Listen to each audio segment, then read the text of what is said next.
পাকিস্তানের খাইবার পাখতুনখাওয়া প্রদেশের বিভিন্ন এলাকায় আকস্মিক বন্যা ও বৃষ্টিতে নিহতের সংখ্যা প্রায় 400-তে দাঁড়িয়েছে। এর মধ্যে একটি গ্রামে দাফনের জন্য কোনো লোক পাওয়া যাচ্ছে না, এমন অবস্থা সৃষ্টি হয়েছে প্রদেশটির বেসন্ত্রী গ্রামে। আকস্মিক বন্যার খবর পেয়ে মসজিদের স্থানীয় ইমাম মাওলানা আব্দুস সামাদ অন্য গ্রামবাসীর মতো তার পরিবারকেও দ্রুত বাড়ি খালি করার নির্দেশ দেন। কিছুক্ষণ পর তিনি বাড়ি ফিরে দেখেন বন্যার পানির তোড়ে তার বাড়িসহ অনেকের বাড়িঘর সম্পূর্ণ ধ্বংস হয়ে গেছে।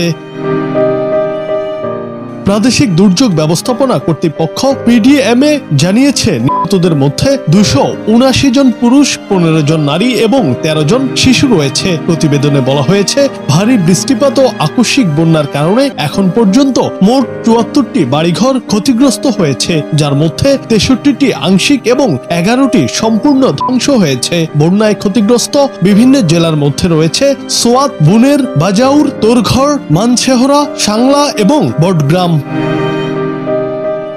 প্রদেশটিতে অত্যন্ত ক্ষতিগ্রস্ত জেলা বুনারের জরুরি উদ্ধারকারী বিভাগের তথ্য অনুযায়ী বন্যায় সবচেয়ে ক্ষতিগ্রস্ত স্থানগুলোর মধ্যে একটি হলো বেসন্ত্রী গ্রাম। সেখানে মানুষের জানাজা ও দাফনের ব্যবস্থা করার মতো কেউ ছিল না। এসব কাজে পাশের গ্রামের মানুষদের সাহায্য করতে হয়েছে। উদ্ধারকারী বিভাগের তথ্য অনুযায়ী বুনেরের বেসন্ত্রী গ্রামের মোট জনসংখ্যা প্রায় 1000। সেখানকার সব ঘরবাড়ি ধ্বংস হয়ে গেছে এবং ধ্বংসস্তূপের নিচ থেকে উদ্ধার করা মৃতদেহ রাখার জন্য উপযুক্ত কোনো জায়গা ছিল না।